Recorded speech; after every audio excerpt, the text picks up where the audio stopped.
Welcome to the Effortless Swimming Podcast. My guest today is Taryn Richardson. She is a triathlon nutrition specialist, and she's worked with the elite triathletes in the para-triathlon team with Triathlon Australia for 6 years.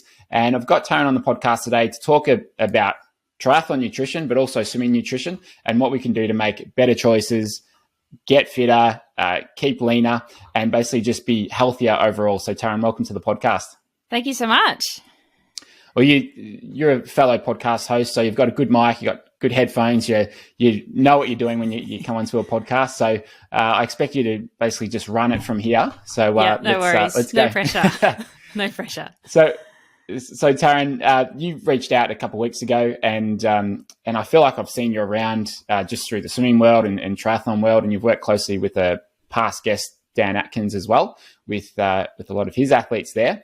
So to sort of kick off the conversation, I want to start with some common mistakes that you come across when you're working with age group triathletes or swimmers. What are some of the things that you see and you go, oh, you would be so much better off if you just stopped this or you started doing this? Oh, there are so many things. How long have you got? Let's dive into them. When it comes to nutrition for triathlon, it is so much more complicated. It doesn't need to be hard, but there are so many things that you need to do when you're training for 3 sports in a week. Like, it's not just like you're a swimmer and you just do pool, maybe some dry land stuff, or you're just a runner, or you just go to the gym. You have to understand how to eat to support swimming and cycling and running, and then putting all 3 of those together. So what I find with triathletes, one of their biggest downfalls is that they are so into tech and so into all the gadgets, and they love all of the shiny little 1%er things, and they go down those paths first, but they haven't got the foundations of what they need to do on a day-to-day basis, right? Like, they have no idea how to recover properly after sessions to back up and go again. They have no idea how to periodize their carbohydrate intake to training.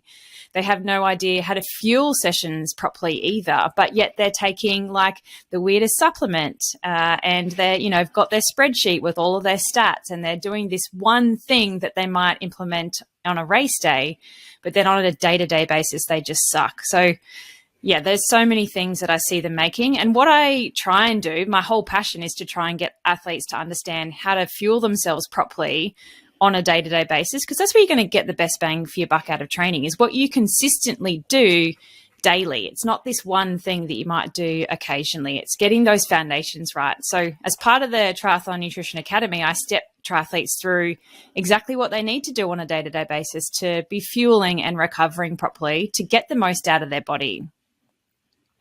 It's interesting to hear you say that, because it is about what you do day in, day out.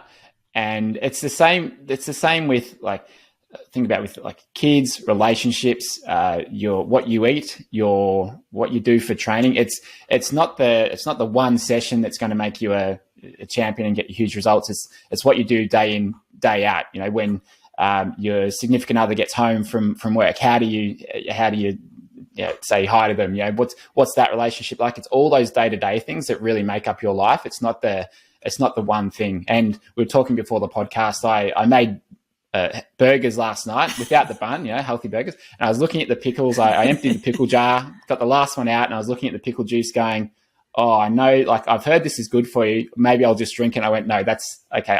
I don't need the benefit if there is one. But it just goes to show, like, your mind tends to go for those shiny things, or what you may have read in an article or in a headline. And so reading through your bio, that's one of the things that really starts to annoy you, is information that maybe doesn't have the backing or doesn't have the proof, or it is the shiny object. So what are some standout things that you think the majority of swimmers or triathletes are probably doing that they may be able to replace with a better option? Yeah, there's so many things that make my blood boil, to be honest. I've actually tried to calm myself down as I get older, but I'm very much an evidence-based practitioner. I look to the literature and the research to help guide interventions that we make with nutrition. And I don't watch like Netflix documentaries or random punters on YouTube to get my nutrition advice. So I guess it's coming back to those fundamental things again, right? We don't want to be taking a supplement, which is what I call like the sprinkles on the icing on our cake. We want to lay that cake base first. That's our sponge. That's the biggest layer. And then once you've done that, that's your foundations of day-to-day healthy eating. It's not particularly sexy messages like, eating enough fruits and vegetables, but it's that sort of daily habitual stuff that makes the biggest impact over the long term. It's kind of like compound interest. Little tiny bits incrementally expand as we go on. Once you've got those foundations right, then we want to ice that cake foundation. When you've iced it with some more advanced sports nutrition principles, so things like carbohydrate loading, maybe some acute sodium loading to help with hydration, starting to sprinkle in some of our performance boosting supplements here, something like caffeine that's got many, many years of well-backed research to support its benefit in endurance exercise. And then only then, once you've done those things, you can put the sprinkles on your cake so that they actually stick to something. There's a lot of literature around multiple supplement use, and we see that the more stuff you take, the less impact they have. So they kind of all wash each other out in a way. So we want to just focus on one key thing at a time and use that strategically to get the most benefit out of it. And then maybe look at implementing something else separate to that. So it's about getting those foundations right and not taking, I'm not going to mention any names. I can think of like 5 off the top of my head, supplements that are being very marketed to triathletes at the moment that are probably not doing a whole lot because you haven't got some of those foundations right. One of the questions I had was eating before swimming. So for me, I get up at 4:30, 4:40 in the morning.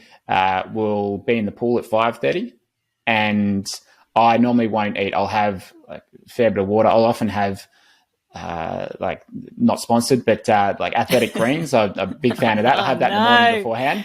No, what are you doing? Not a fan.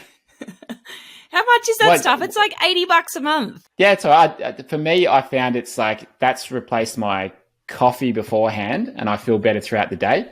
But what would your suggestion be pre-training because I don't like to eat before training because I feel too heavy getting into the water that early. So what would you suggest? There's so many things to unpack there. Can we just stop on that athletic greens for a second? You're not going to shoot it down, are you? Not my athletic greens. What is it? You tell me what's in it. Do you understand what you're taking? Green stuff that has lots of nutrients in it. Oh, God. Okay, so it is a sprinkle on the icing on the cake.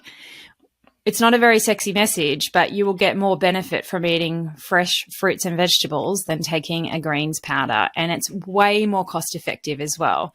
So you might feel better because you've stopped caffeine in the morning. It's not necessarily the greens powder that's making you feel better. That I'd agree with it. It has helped replace the habit of it as a sort of a substitute for that habit. So you're suggesting, so if I was to make a smoothie of some sort with fruits and veggies, you think that'd be a better option in the morning? Okay, so then we go back to the question around pre-training nutrition. So you're a pretty efficient swimmer, right? You would be much more efficient in the water than potentially a triathlete listening who's not as proficient in the water. So I like to set people up strategically with a bit of a plan for what they do pre-training based on what that session is. Like, what are the goals of that session? Are we trying to perform in that session to the best of our ability and in turn having some metabolic adaptations that happen that are going to make us fitter and faster? If it's that sort of performance session, then we want to set that up a little bit differently to a session that is maybe just, for you, maybe a 3K aerobic, very easy, throw the arms over type session. We want to think differently based on what the goals are. So something that is a performance session. So for you, it might be like intervals and sprints in the pool, or it might be a super long endurance swim that is targeting sort of race distance. Then my suggestion is you do a bit of fueling before a session like that. And we want to focus on carbohydrate rich foods. So if you feel heavy in the mornings when you wake up or heavy before you swim, then that might be something that you've just done for a long period of time. And so you've trained your gut to feel like that. But our gut is really, really trainable. So it's about putting in small, little impactful change and shaking that up over time until you kind of get used to it. So thinking about carb-rich foods that are quick and easy to digest, something that you can do and tolerate at 4:30 in the morning. It could be some of those big, juicy medjool dates. It could be some banana. It could be a slice of toast with some spread on it. It could be an up and go or something like that. It doesn't need to be complicated. It doesn't have to be an entire sit-down breakfast. But thinking about our carbohydrate foods to fuel that session, because if you fuel that session, you're more likely to push harder and train better and then get fitter and faster as a result, rather than drag your ass through a session like that and it not do what it's meant to be doing. And so for say like an easy 3K session where you're not really pushing, it's more aerobic based, those ones you may be looking for the metabolic adaptation by not eating before training. Yeah. Yep. Yeah, exactly. And so we want to fast then. And so having an athletics greens powder is no longer fasting. So you're kind of in this weird middle ground of doing a little bit of fueling, but not really fueling enough. So having a strategic plan for your week so that you eat differently on different types of training days. So fasted means nothing. You could have some water.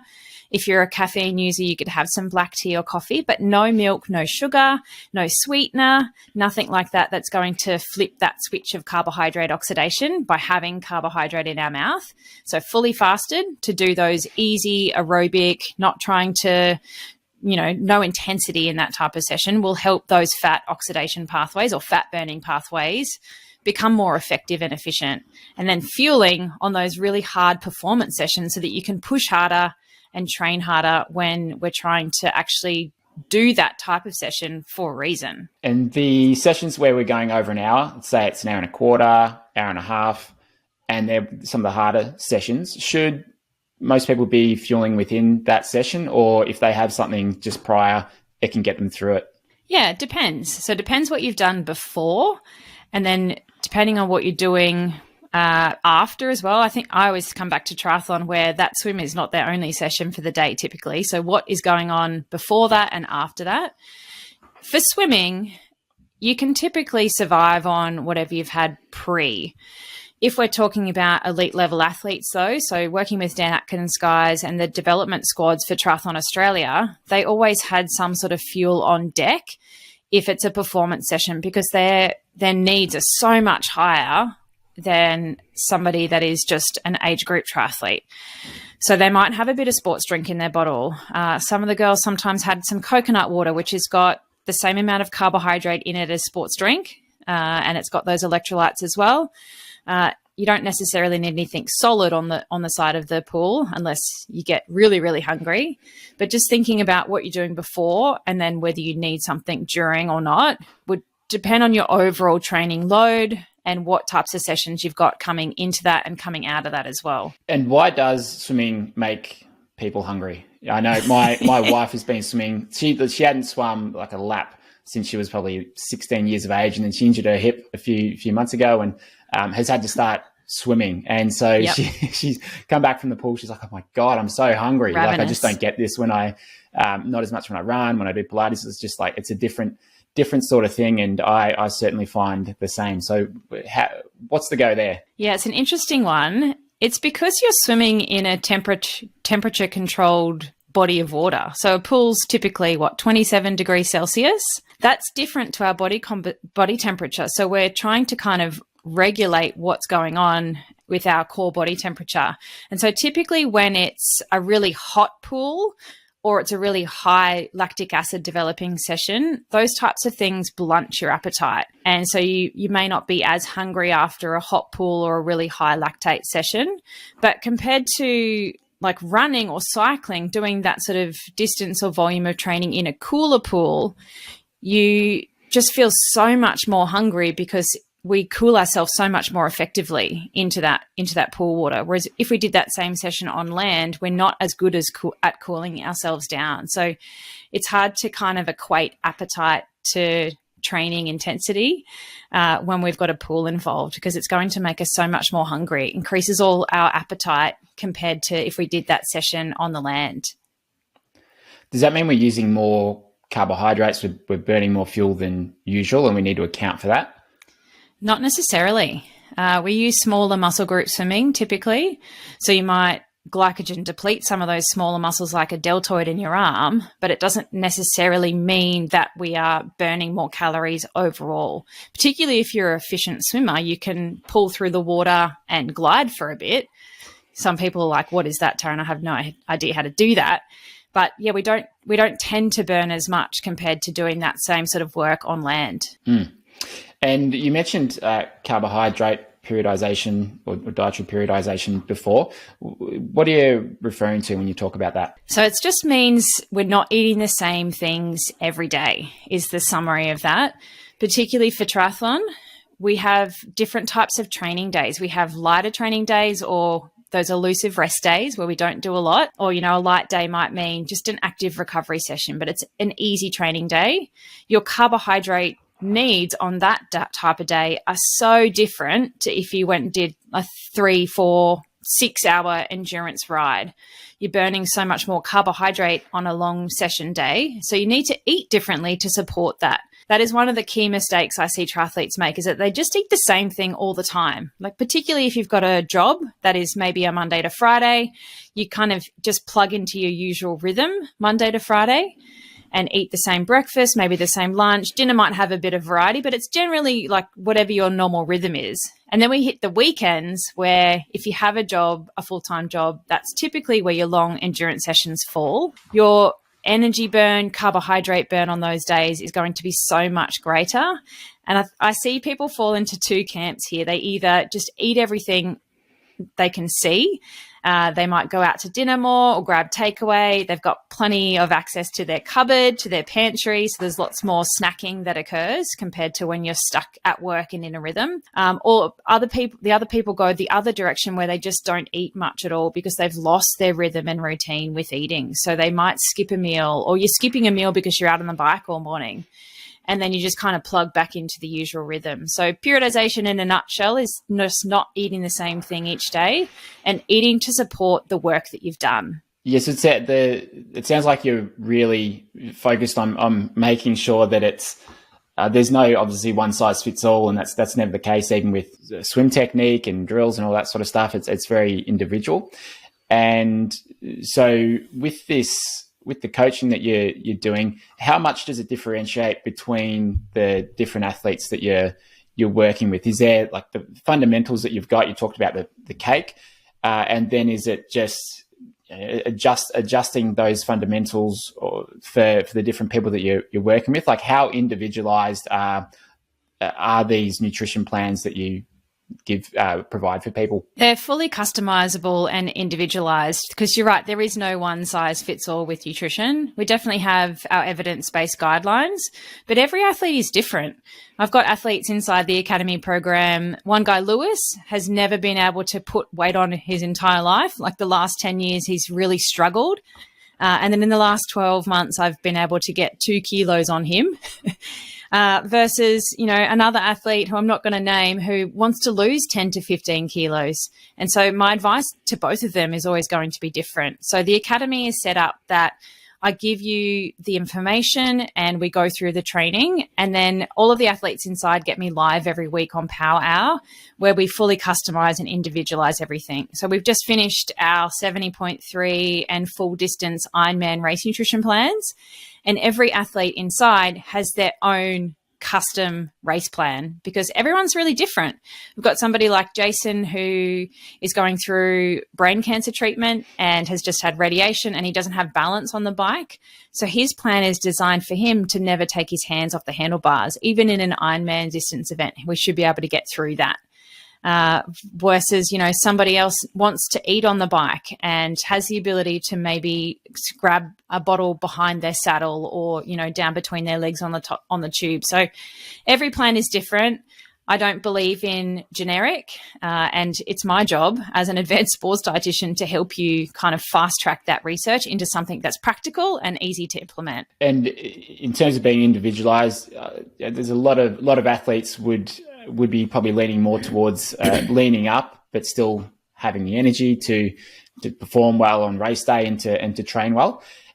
What are some of those things that you would steer towards, or where does your mind go when you're thinking about, all right, this is how someone might be able to lose a couple of kilos over several months? And we had our Maldives swim camp a couple of months ago, and Amazing. After that it was awesome. And I think I put on weight there because it was a buffet breakfast, lunch and dinner, and the food was amazing. And I'm like, no, I'm going to skip this meal. I don't need it. But I didn't have the willpower to do that once while I was there. And that's okay because you're in the Maldives. Live at large. And the thing was, I had a surf trip for 7 days after that where we surfed 3 times a day. I was in the water for 7 hours each day, and I would have lost 3 kilos on that camp because I left at 87, came back at 85, and I reckon I would have put on a kilo pre-surf trip. So aside from exercising for 7 hours a day and eating healthy, what can someone do to lean up? This is a personal question for me. What can someone do to lean up? Oh, goodness. I guess, am I talking to you or am I talking to the listeners? Because my advice changes depending on who it is. I'm just asking for a friend of mine. Yeah. Just asking for a friend. I did do a podcast episode on my podcast on this topic, how to lean up and maintain energy for triathlon training. If listeners do want to dive into that in more detail, it is really periodization, and getting that right is one of the fundamentals of leaning up and still fueling training, because what triathletes do, and what any athlete does really if they want to lean up, is they go on a calorie deficit. They cut typically carbohydrate out first. And sometimes when you are a high-performing athlete, whether it's mental or not, or physical, you want to do everything right. And so we kind of go a bit too hard in cutting out our overall energy intake for the day. And if that happens, then you don't have the fuel and the energy to support your training. One of the things I'd get you to consider, or anyone, is to think about when is a good time to do that. You don't want to be chasing your tail and trying to drop a whole heap of body fat in your key race season. You want to be looking at doing that potentially more so in the off season or your pre-season, so that by the time you get to racing, where you want to be, training and performing and fueling to the best of your ability, you can do that. You can stoke the fire with fuel so that you can get all those beautiful adaptations that we want to get out of training, rather than putting yourself into a hole and not performing at the best of your ability through training as well. So if you're in season and, you can't go on a bit of a health kick, I hate that term, you want to think about cutting out, I guess, just crap in your diet. I don't need to tell you what crap is, right? Chocolate, alcohol, or minimizing it, junk food, like anything that's deep fried, hot chips, croissants, all the tasty things. Keeping those things to a minimum, not saying cut it out altogether, because that's not the type of dietitian I am. I'm like all about eating delicious food. But thinking about where you're putting those, maybe they're a little bit more strategic on those heavier training days and not eating, the whole buffet on a light or a rest day. So a bit strategic around where you're putting your calories. It's that periodization concept again. And then thinking about where you are in your season. Is now a good time to look at some fat loss, or should you be doing in a bit more of an off season where your training performance doesn't matter so much? A lot of this comes down to willpower and changing habits and totally. Or replacing habits. So what are some things that you've seen work for people along your journey as a dietitian that's helped them stick to these things? Yeah, you're right. It's changing habits that you've had possibly for your whole life. If you ever have little people or anybody listening that's a parent, you're setting your kids up now for what their food habits and behaviors are like in adulthood. Do you have anything, Brenton, that you stick with now that you did when you were a kid? When I was in high school, my mum would occasionally get like a pack of donuts for us to have when we got home from school. And we would, I don't know how many we'd have, but I don't know, let's say it was like 2. after school. And that I'd say for now I've kicked it, but certainly in my early 20s, I would, well, okay, I was coaching, well, I was coaching a squad, and beforehand, so at 4 o'clock, I'd train for an hour and a half. It'd be a hard session, normally 5K, working hard. Wouldn't really eat much before then going to coaching for an hour and a half. And then it'd be about 8:30 at night, and I'd be driving home, having not fueled after training and coaching. And I'd be driving past Coles, and there was a time where I was devouring an entire Cadbury block or an entire packet of donuts every time after coaching, because I think part of it was maybe a childhood habit. Yeah. And a part of it was I just wasn't fueling right. I wasn't getting no recovery. No recovery at all. And in your 20s, you can kind of get away with it, but it's obviously not good for you. But, and I knew at the time, but I couldn't stop myself from doing it. But I certainly see some of those habits that I may have got as a kid, they certainly do have played out later on in life.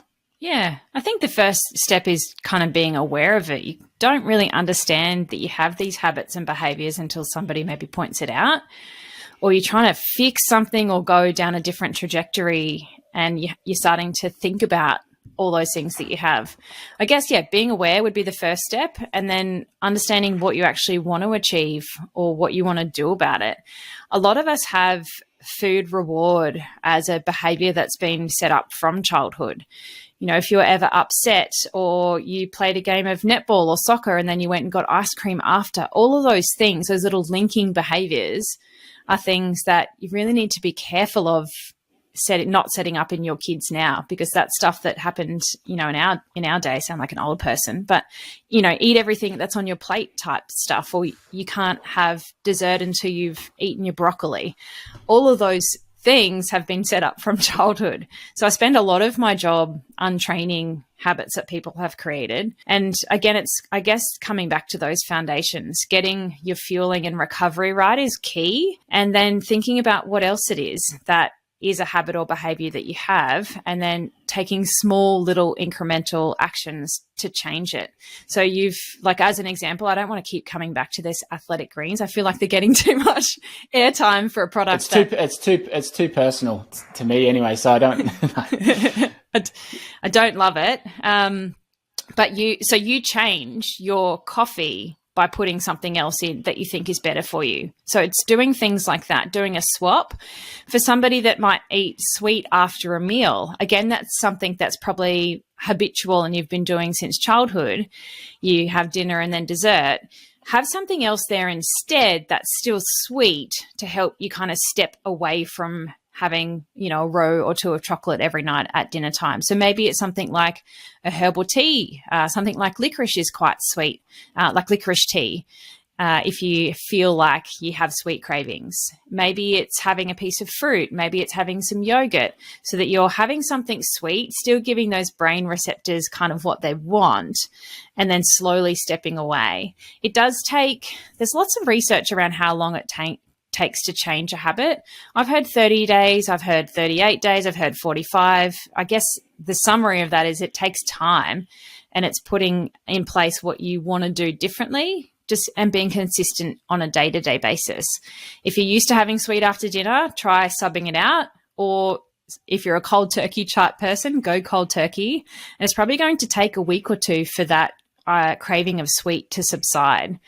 If you are a habit tracker type person, there's lots of apps that you can get on your phone. Or if you're a physical list person, the act of actually like physically ticking something or crossing out has got so much more power psychologically than just thinking about it. So I guess it's, being aware, thinking about what you actually want to change, and then putting some steps in place to do it, and then keeping yourself accountable. So if there's something that you want to cut back, like eating chocolate every day, then set yourself a little reward for a month's time of not doing that, and make it a non-food reward and something that you actually really want. So whether it's some new running shoes or a new cycling kit or something that really excites you to do it, then you're more likely to implement that long term. And if you fall off the wagon, it's all good. Just get back on the next day. Don't wait until the whole next Monday comes around to kind of get yourself back on track, because that's going to help that momentum too, if you can kind of just get yourself back on track the next day. The first couple of days are always the hardest, I find. Yeah. The first 1, 2, 3 days, whether it's cutting out something sweet at night. One thing I went through recently was 3 weeks ago, I cut out coffee for a week, and I hadn't gone probably a decade without having one coffee in a day. And the first day I had headaches. I had to sleep for an hour and a half. I was properly coming down from it. I'm like, wow, if I'd ever had drugs before and was addicted, this is the closest I'll ever get to it. It is a drug. And it wasn't pleasant. But then the second day was all right, and then after that, I felt great for those, for the 7 days after that I was off it. But a similar thing happens if you've been on sweets at night, and then the first day or two you get those cravings, but then after that they subside and you don't think twice about it. So knowing that that's coming can be very helpful. Similar with when I'm working with people on their technique, it's like knowing that you're probably going to be a bit frustrated and awkward and clunky when you're changing things. If you expect it and you know that you've got to push through that period to then get to the other side, can help them mentally. Because if you don't know that, then you're just going to hit that awkward period with your swimming, or get that urge or that craving without knowing, okay, here it comes, like here's that craving. But if you can identify it and just sort of separate yourself from it, you can then make the better decision. Yeah, amen. And the thing I want to finish on here, Taryn, is recovery nutrition. So going back 10 years ago, when I was training at 4:00 in the afternoon, doing a hard session, and then not eating anything or not eating much at all before then coaching for an hour and a half. So there'd be a period of 4 to 5 hours where I hadn't eaten, but I trained hard. What's happening there when I drive past Coles and I go and get the block of chocolate? Like, why is that so hard to resist? And what would be a better choice to make there? What should I have done looking back at that? So what you should have done is had some sort of recovery snack or something convenient for you that you could have after your session before coaching. Thinking about the 4 R's of recovery, we want to be ticking off those boxes in a way that is perfectly designed for you. So your recovery meal is different to mine because you're a different human being to me. But it's understanding what you need for you and then building something that works for your lifestyle to tick those right boxes too. So the first R is refuel. You want to put some carbohydrate back in your fuel tank for whatever you've just kind of burnt for that session, and thinking about your overall training load as well. So how much carbohydrate depends on a number of factors. It depends. It's like my favorite saying with nutrition. It depends. I'm going to get it printed on a t-shirt. But how much carbohydrate you need is different to me. So it's understanding your specific needs and meeting those. Then we want to make sure we repair with some protein as well. And we want to make sure we've got enough to kind of maximally stimulate all of our muscle protein and recovery pathways. We want to make sure that we are rehydrating, and water is fine. It's the best fluid for rehydration. You don't need chocolate milk. You don't need sports drink or anything like that. As long as you're eating, that food has more electrolytes in it than a bottle of sports drink anyway. And then the last R, which most people forget, is what I call revitalize. And that's putting lots of vitamins and minerals back in the tank because they are the precursors for our recovery. Plus, we have higher needs for a lot of things when we are more active than the general population.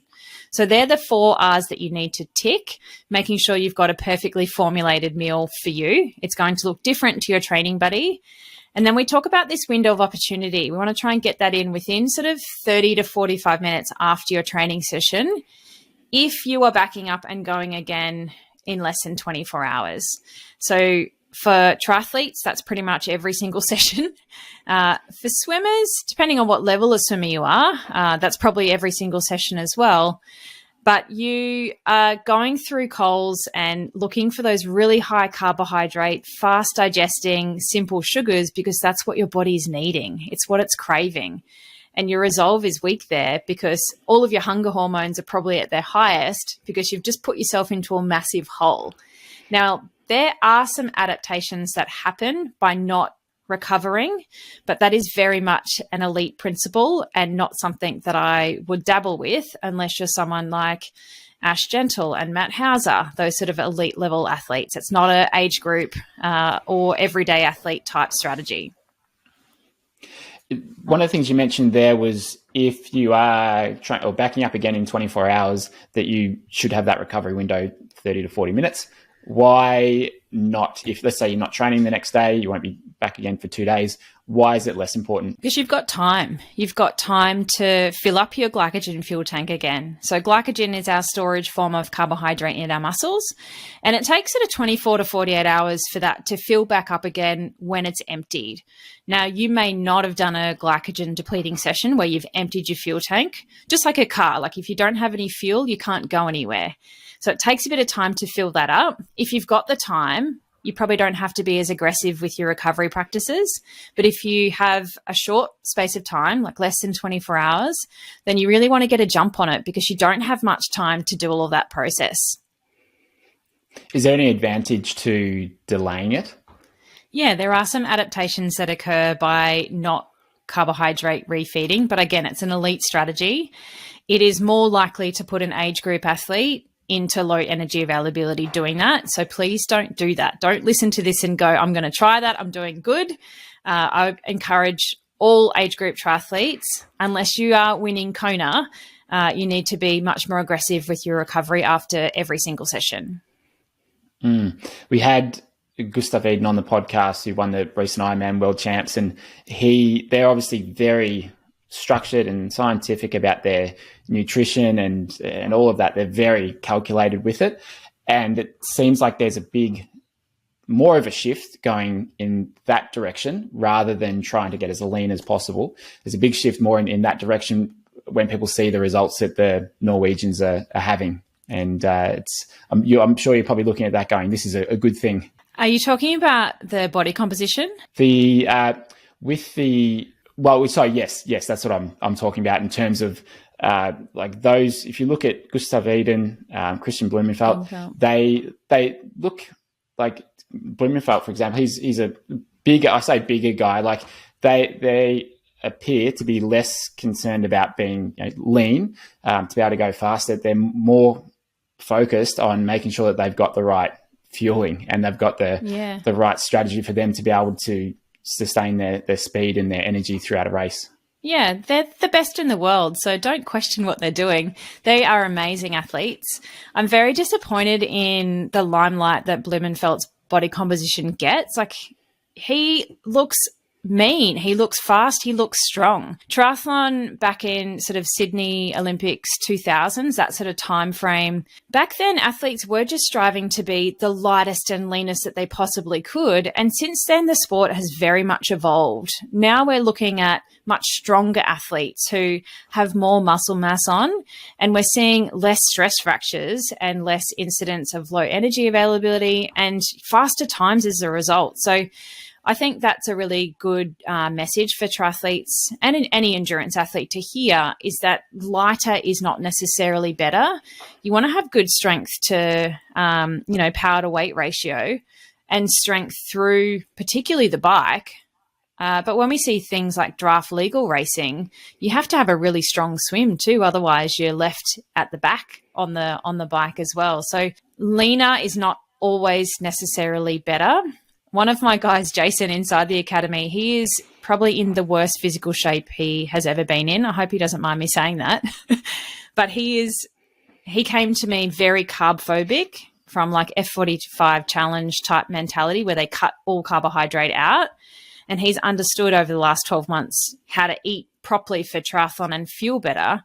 And yes, he's put on some body fat because his metabolism was probably pretty shot, but he is performing the best he's ever performed with more carbohydrate on board. So it's a delicate balance for sure for triathletes. You've got to be lean but strong, and that's not necessarily skinny.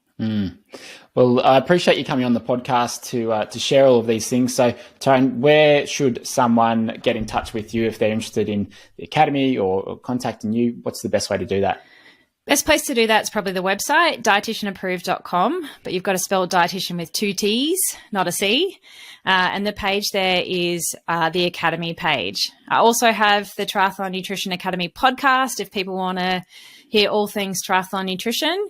And if you send me a DM on Instagram at dietitian.approved, you'll get me in the DMs there as well. Fantastic. Well, Taryn, thank you very much for being on the podcast, and I've really enjoyed this chat. And there's I think a lot that people can take out of it. And just to let you know, I don't stop at Coles and get a block of chocolate or a pack of donuts anymore. I'm No a changed judgment. man. No judgment. And I'm sure I'll improve after this as well, and only continue to get better. So thanks again, Taryn. Yeah, awesome. Thank you so much.